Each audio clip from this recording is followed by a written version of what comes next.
शाम का वक्त था। मोहन और विष्णु कब्रिस्तान के विशाल लोहे के द्वार पर खड़े थे।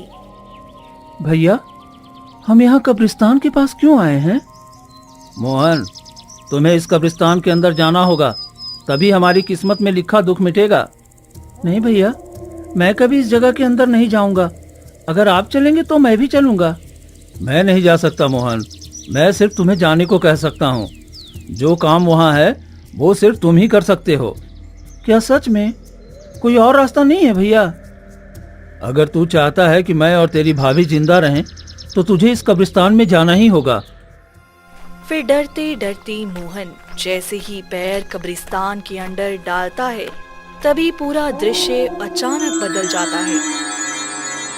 रामपुर गांव में विष्णु अपनी पत्नी मीना और छोटा भाई मोहन के साथ रहता था। फिर एक दिन दोपहर का वक्त था।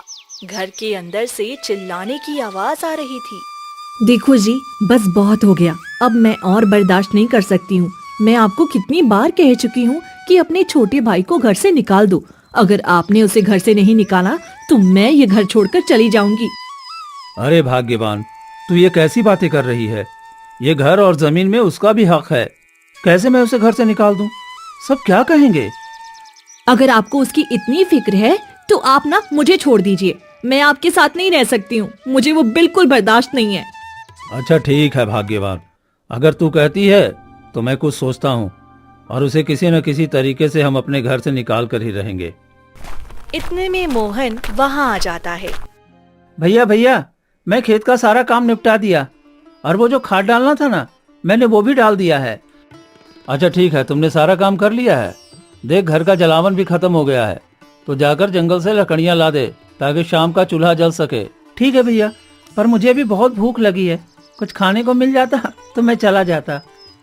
घर में खाना खत्म है और वैसे भी जलावन नहीं था तो खाना कैसे बनता? पहले लकड़ियां लेकर आओ, फिर खाना बनाऊंगी। मोहन उदास होकर चल देता है। अरे, तुमने ये झूठ क्यों बोला? घर में खाना तो पूरे 4 लोगों का पड़ा है। मैं उसे एक वक्त का खाना भी नहीं देना चाहती हूँ। आपको इतनी फिक्र हो रही है तो आप खुद ही बनाकर उसे खिला लो। मीना गुस्से में चली जाती है। मुझे कुछ न कुछ करके मोहन को घर से निकालना ही होगा, तभी मेरे घर में सुख शांति बनी रहेगी। विष्णु बाहर निकलता है। उसी वक्त 2 गांव वाले बात करते दिखाई देते हैं। अरे तूने सुना? हमारे गांव की सरहद पर जो एक कब्रिस्तान है, उसके पास से 2 व्यापारी आ रहे थे। सुना था कि 2 दिन वो उसी कब्रिस्तान में रहे और अचानक वो पागल होकर वहीं पर मर गए। ये तुम कैसी बातें कर रहे हो पंकज? भला ये कैसे हो सकता है? आखिर वो कब्रिस्तान में पागलों की तरह कैसे था और मर कैसे सकता है?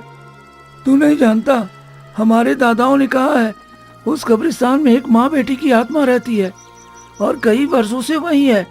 जो भी वहाँ जाता है उसके मन को वश में कर लेती है और उससे अपना मनचाहा काम करवाकर उसे मार देती है। फिर तो वो बहुत खतरनाक आत्मा है। अगर वो हमारे गांव में आ गई तो पता नहीं हमारा क्या हाल करेगी। नहीं, वो हमारे गांव में नहीं आ सकती भाई, उसकी सीमा बंधी है। वो कब्रिस्तान से बाहर नहीं निकलती। जो उसके विस्तार में कदम रखता है ना, उसी के साथ ऐसा होता है। मुझे तो ये सुनकर ही रोंगटे खड़े हो गए। चल भाई, अब ये बात बंद कर। दोनों चले जाते हैं। ये सब विष्णु सुन लेता है। अच्छा, तो कब्रिस्तान का ये राज है। मिल गया रास्ता, मुझे अपने भाई से छुटकारा पाने का रास्ता। वो घर आ जाता है। वहीं दूसरी तरफ मोहन जंगल में लकड़ियां काट रहा होता है। तभी एक साधु वहाँ प्रकट हो जाता है। तो लकड़ी काट रहा है?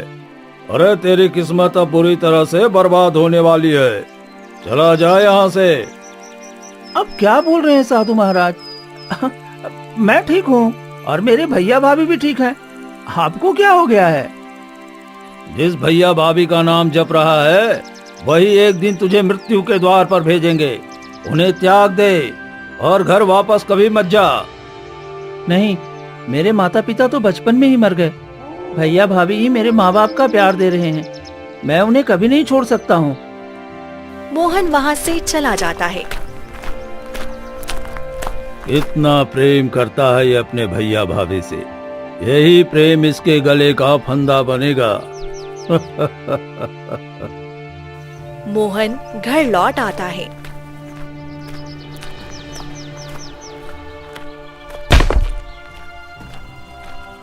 भैया ये देखिए, लकड़ियाँ ले आया हूँ। इस बार ज्यादा ही ले आया ताकि कई दिनों तक काम आएंगी। ठीक है, अच्छा किया। अब चल खाना खा ले, और भी काम है।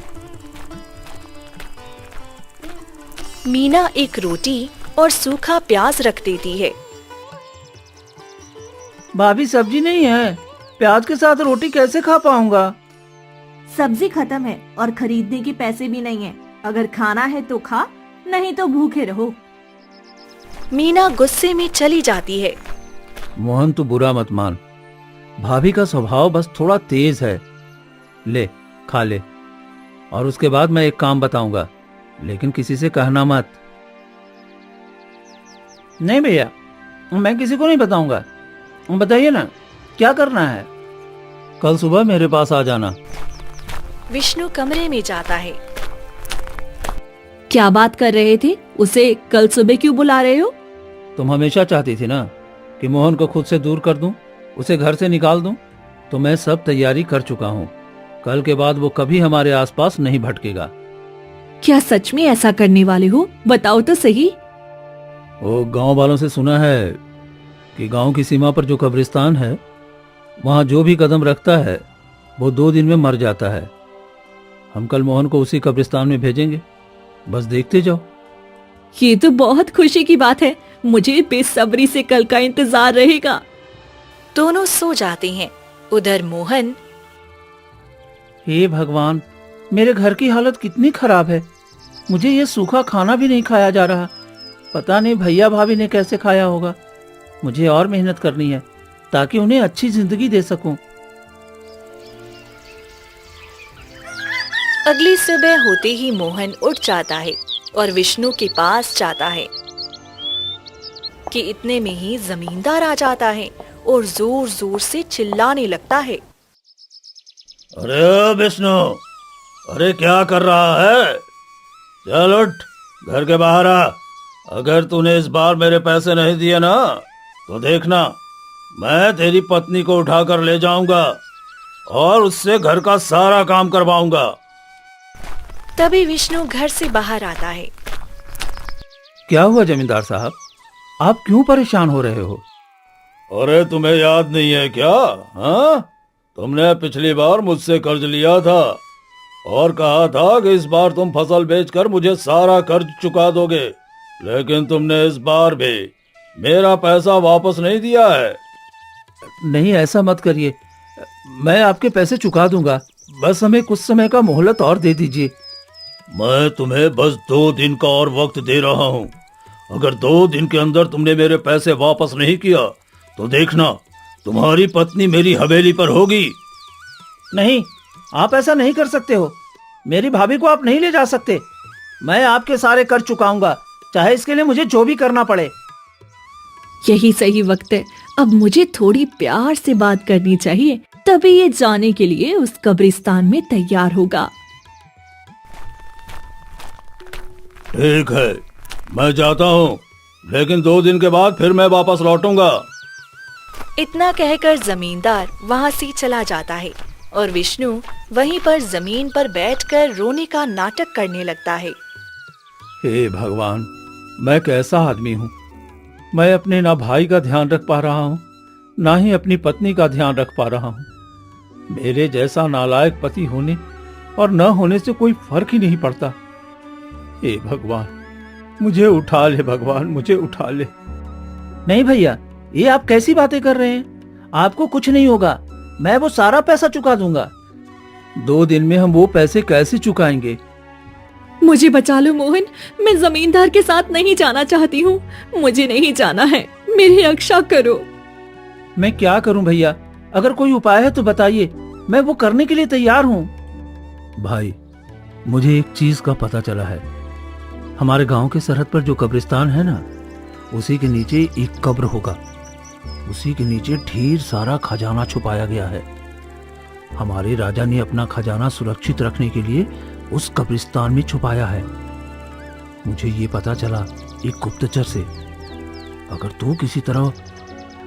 तू किसी तरह से उस खजाने को ले आता है तो हमारी ये सारी मुश्किलें दूर हो जाएंगी। हम जमींदार का पैसा भी दे देंगे, हमारी पत्नी भी बच जाएगी और हमारी ये सारी गरीबी भी दूर हो जाएगी। लेकिन मैं क्या करूं? मैं चाह कर भी नहीं जा सकता। अगर मैं गया तो सभी को शक हो जाएगा और मुझे इसकी कड़ी सजा मिल जाएगी।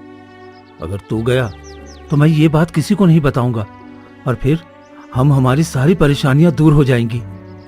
हाँ मोहन, अब हमारी उम्मीद सिर्फ तुमसे ही है। अगर तुम नहीं गए तो पता नहीं हमारे साथ क्या होगा। तुम मेरे बेटे जैसे हो, अपनी माँ की रक्षा के लिए इतना तो कर ही सकते हो।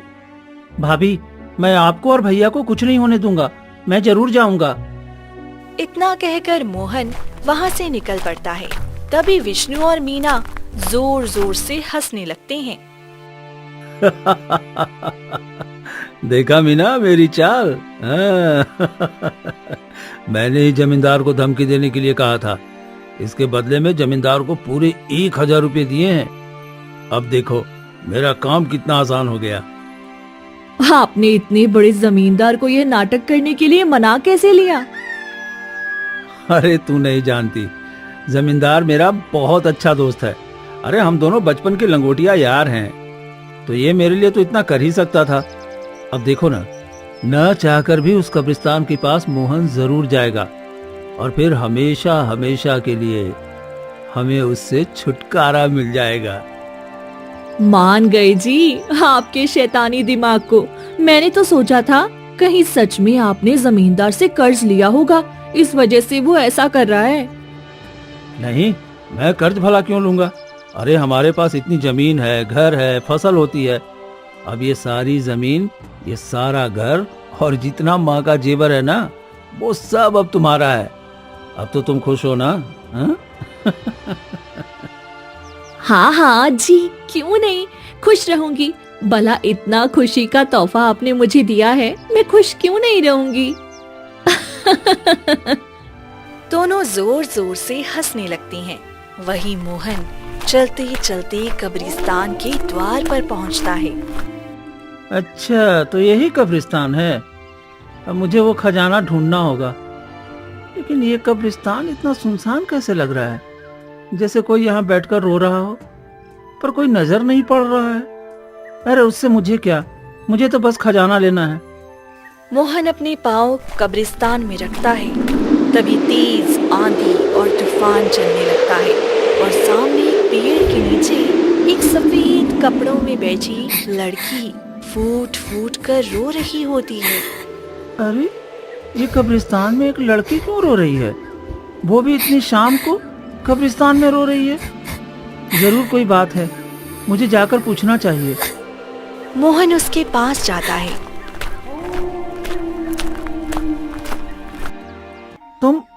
तुम कौन हो? इतनी शाम को यहाँ क्या कर रही हो और रो क्यों रही हो? मेरा नाम माया है और मेरे पिताजी मर गए हैं। इस दुनिया में मेरा कोई नहीं है। इसी वजह से मैं अपने पिताजी की कब्र के पास आकर हर शाम रोती हूँ। अब जो जाने वाला है उसके लिए रोने से क्या फायदा है? तुम्हारे पिता अब दुनिया में नहीं है, ये जानकर मुझे बहुत अफसोस हुआ। लेकिन मत रहो और घर चली जाओ। मेरा कोई घर नहीं है, मैं कहीं नहीं जाना चाहती हूँ। क्या आप मुझे अपनी बहन बनाओगे और क्या आप मेरा भाई बनोगे? क्योंकि मेरा इस दुनिया में कोई नहीं है और मुझे भाई का बहुत शौक भी है। हाँ, क्यों नहीं? एक भाई बना, ये तो गर्व की बात है। बताओ, मैं तुम्हारे लिए क्या कर सकता हूँ? मुझे आपके साथ आपके घर जाना है और आपकी बहन बनकर जीना है। मेरी यही इच्छा है। ठीक है, मैं तुम्हें अपने साथ अपने घर ले जाऊंगा। वैसे आपका कौन है? मैं एक तरह से अनाथ भी हूँ और एक तरह से नहीं भी हूँ। मेरे माता पिता इस दुनिया में नहीं हैं, लेकिन मेरे एक भाई भाभी हैं जो बिल्कुल मुझे माँ पिता की तरह प्रेम करते हैं। तुम चलो, तुम्हें भी खुशी खुशी अपनाएंगे और तुम्हें भी एक बहन का प्यार मिलेगा। ठीक है, मैं जाने से पहले अपनी माँ से पूछ लेती हूँ। तुम्हारा इस दुनिया में कोई नहीं था, और फिर तुम कह रही हो कि अपनी माँ से पूछ लेती हूँ। ये तुम्हारी माँ कैसे आ गई? मेरी माँ है, पर उन्होंने मुझे घर से बाहर निकाल दिया है और वो मुझे अपनी बेटी नहीं मानती। लेकिन फिर भी कहीं जाने से पहले मैं उनसे पूछती हूँ। अरे ऐसी कौन सी पत्थर दिल है जो एक बेटी को अपनी बेटी नहीं मानती? सच में तुम्हारे साथ बहुत बड़ा अन्याय हुआ है, और तुम सच में अपने आप को अनाथ समझ रही होगी। वैसे कहाँ है तुम्हारा घर? चलो चलते हैं। बस यही कब्रिस्तान में ही है, उधर थोड़ा अंदर चलो, फिर मेरी माँ का घर मिल जाएगा। कब्रिस्तान में है तुम्हारा घर? अच्छा ठीक है, चलो चलते हैं। मोहन माया के पीछे पीछे थोड़ा और अंदर जाता है। तभी एक कोने में बहुत ही बड़ा और सुंदर महल दिखता है। अरे इतना बड़ा और सुंदर घर, वो भी कब्रिस्तान में, और ये अपने आप को अनाथ कह रही है। भैया आप यहीं बैठो, मैं आपके लिए कुछ खाने को ले आती हूँ। आप बहुत भूखे होंगे ना? हाँ, मैं कई घंटे से सफर कर रहा हूँ, मुझे भूख तो लगी है। अगर कुछ मुझे मिल जाता तो अच्छा ही रहता। फिर माया घर के अंदर चली जाती है और कुछ ही देर में तरह तरह के पकवान लेकर बाहर आती है। अरे ये अपने घर से इतना सारा पकवान लेकर आई है, ये तो मैंने कभी देखा भी नहीं था। और ये अपने आप को अनाथ और गरीब कह रही है। अगर इसकी माँ इससे नफरत करती तो इतना सारा पकवान घर में लाकर कैसे दे सकती है? जरूर मुझसे कुछ छिपा रही है, मुझे इसका पता करना होगा। भैया आप यहाँ थोड़ी देर बैठी हैं, मैं अपना कुछ सामान लेकर आ जाती हूँ, क्योंकि मैं ऐसे खाली हाथ तो नहीं जा सकती ना आपके साथ। फिर कुछ ही देर में एक औरत वहाँ आती है। तुम कौन हो? मेरा नाम रेखा है बेटा, और ये मेरी बेटी है। ये मुझसे बहुत नफरत करती है, इसी वजह से ये खुद को अनाथ कहकर तुम्हारे साथ जाने के लिए तैयार हो रही है। मैंने तुम दोनों की बातें सुन ली थी। क्या ये आपकी बेटी है? और फिर भी इस तरह से ये अनाथ क्यों कह रही है कि ये अनाथ है, इसका दुनिया में कोई नहीं है? और आप अपनी बेटी को भला घर से कैसे निकाल सकते हो, वो भी रात के समय में?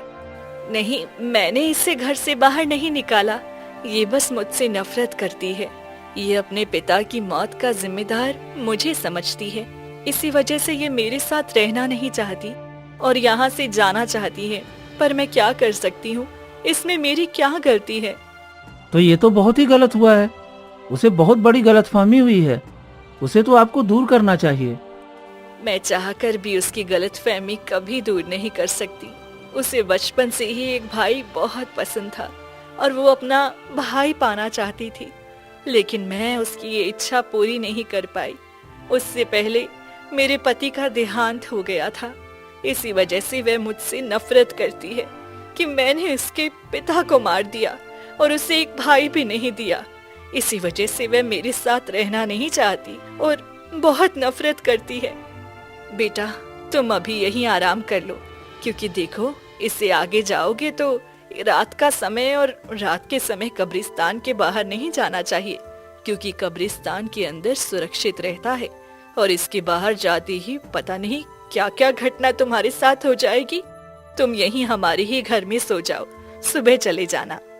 ठीक है, मैं सुबह ही चलूंगा, मैं तब तक यहीं सो जाता हूँ। फिर मोहन सो जाता है। तभी आधी रात को जैसे ही 12 बजते हैं,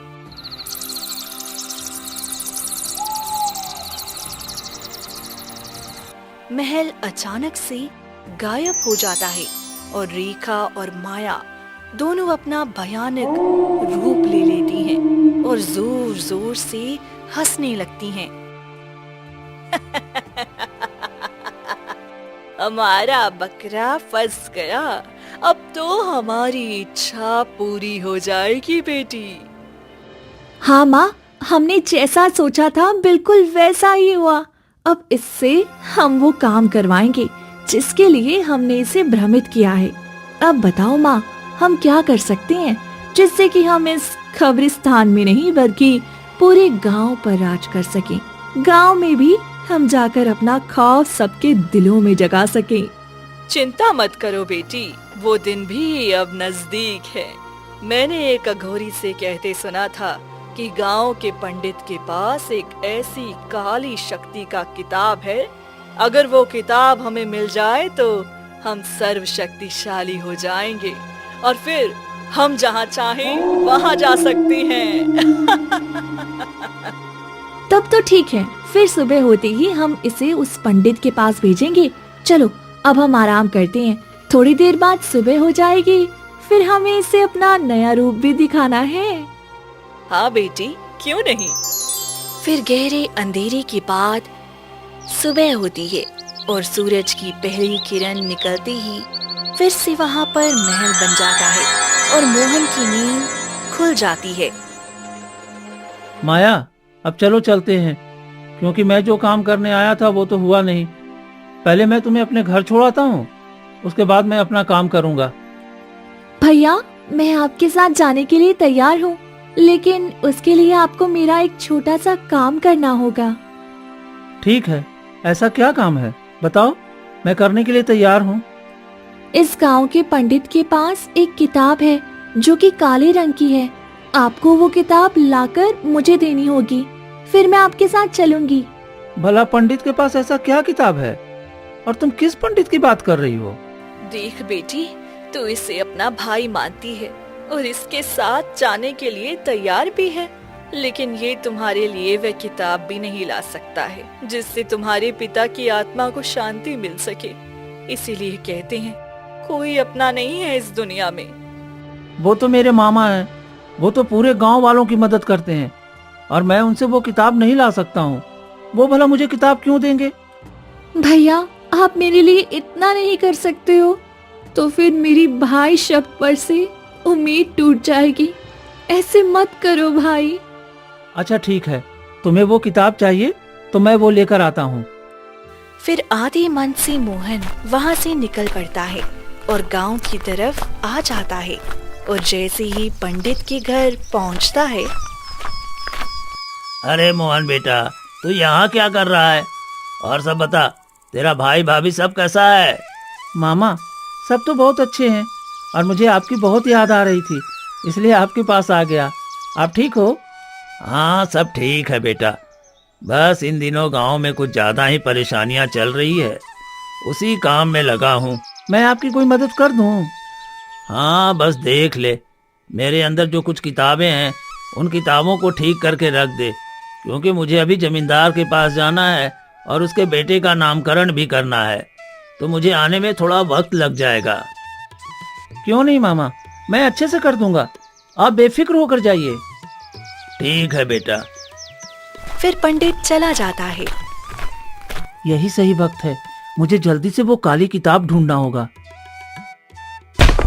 मोहन जल्दी जल्दी सभी किताबों को छानता है, तभी उसकी नजर एक काली किताब पर जाती है। लगता है यही वो किताब है, इसका पन्ना और सब चीज सही है, यानी कि यही किताब वो लोग मांग रहे थे। अब मुझे जल्दी से किताब लेकर जाना चाहिए। मोहन किताब लेकर कब्रिस्तान की तरफ निकल जाता है, तभी पंडित वहाँ आ जाता है। ये क्या, मोहन कहीं दिखाई नहीं दे रहा है, कहाँ है? लगता है किताब ठीक करके चला गया होगा। इतना कहकर पंडित जैसे ही घर के अंदर जाता है। अरे अरे, ये क्या, ये अघोर तंत्र विद्या की किताब कहाँ है? अरे नहीं, ये नहीं हो सकता। अगर ये किताब किसी गलत हाथों में लग गया तो पता नहीं इस गांव पर क्या विपत्ति आ जाएगी। अगर मोहन ने ये किताब लिया है तो जरूर वो कब्रिस्तान में गया होगा। मुझे उसे रोकना होगा, क्योंकि वो किताब सिर्फ कब्रिस्तान में ही ले जा सकता है। वहीं दूसरी तरफ मोहन किताब लेकर तेजी से कब्रिस्तान की तरफ बढ़ रहा होता है। अब बस मुझे जल्दी से ये किताब देकर ये काम खत्म करना है। और जैसे ही मोहन कब्रिस्तान में पांव रखने वाला होता है कि तभी पंडित सामने आकर खड़ा हो जाता है। अरे रुक जा मोहन, तू क्या कर रहा है? मामा जी, आप यहाँ? क्या हुआ? सब ठीक तो है ना? तुम ये तंत्र विद्या का किताब लेकर कब्रिस्तान में क्यों जा रहे हो? तंत्र विद्या की किताब? ये आप क्या कह रहे हैं मामा? अरे तुम्हारे हाथों में जो किताब है ये कोई साधारण किताब नहीं है, ये तंत्र विद्या की किताब है। अगर किसी गलत हाथ में चला गया तो इस पूरे गांव और आसपास के राज्य पर बुरा असर पड़ेगा। सारी कब्रिस्तान की शैतानी ताकत जाग जाएगी। नहीं नहीं, मुझे ये सब नहीं पता था। ये तो कब्रिस्तान में माया और रेखा नाम की माँ बेटी ने मंगवाया था मुझसे। इस किताब की सारी सच्चाई भी मुझे नहीं पता है। अरे ये माया जाल था, वो गांव के सभी व्यक्तियों को फंसाती है, और अगर मैं सही वक्त पर ना आता तो वो तुम्हें भी मार देती और पूरे गांव में मौत की तांडव करती। आज बाल बाल बच गया। चल यहाँ से, ज्यादा समय यहाँ रहना तुम्हारे लिए ठीक नहीं है। तभी माया और रेखा प्रकट होती हैं। पंडित रुक जा, तू ऐसा नहीं कर सकता है। ये किताब मुझे दे दे और चला जा यहाँ से, वरना मैं तुम्हें जान से मार दूंगी। तुम दोनों तो आत्मा हो और तुमने मुझे धोखा दिया। मुझे वो तंत्र विद्या की किताब चाहिए। नहीं, मैं खुद की जान खतरे में डाल सकता हूँ, पर पूरे गांव की जान खतरे में नहीं डाल सकता हूँ। मैं तुम्हें ये तंत्र विद्या की किताब कभी नहीं दूंगा। रेखा हमला करती है। तभी पंडित एक मंत्र पढ़ने लगता है, जिससे माया और रेखा का शरीर जलने लगता है। नहीं नहीं, तुम पंडित ऐसा नहीं कर सकते हो। मैं फिर आऊंगी और ये किताब हासिल करके रहूंगी। इतना कहकर माया और रेखा वहाँ से गायब हो जाती हैं। तुम यहाँ क्यों आए हो बेटा? यहाँ कोई भी इंसान को आना मना है। मामा, आपसे क्या छुपाना, आप तो जानते हैं हमारे भाई और भाभी बड़ी मुसीबत में थे। उन्होंने कहा था इसी कब्रिस्तान में राजा ने एक धन छुपाया है। मैं वही धन लेने आया था। अरे तू कैसी बातें कर रहा है? अरे तुम्हारे माता पिता ने पहले ही इतने सारे धन, जेवर और जमीन छोड़ कर गया है, फिर तुम्हारे ऊपर कैसा कर्ज? और यहाँ कोई राजा ने धन नहीं छुपाया है। तुम्हारे भाई ने तुमसे झूठ बोला। लेकिन वो जमींदार आकर मेरे भाई को धमकी दिया कि 2 दिन में वो पैसे नहीं देगा तो वो भाभी को उठा करके ले जाएगा। सच में तुम्हारा भाई और भाभी इतना लालची हो सकता है, मैं कभी सोच भी नहीं सकता।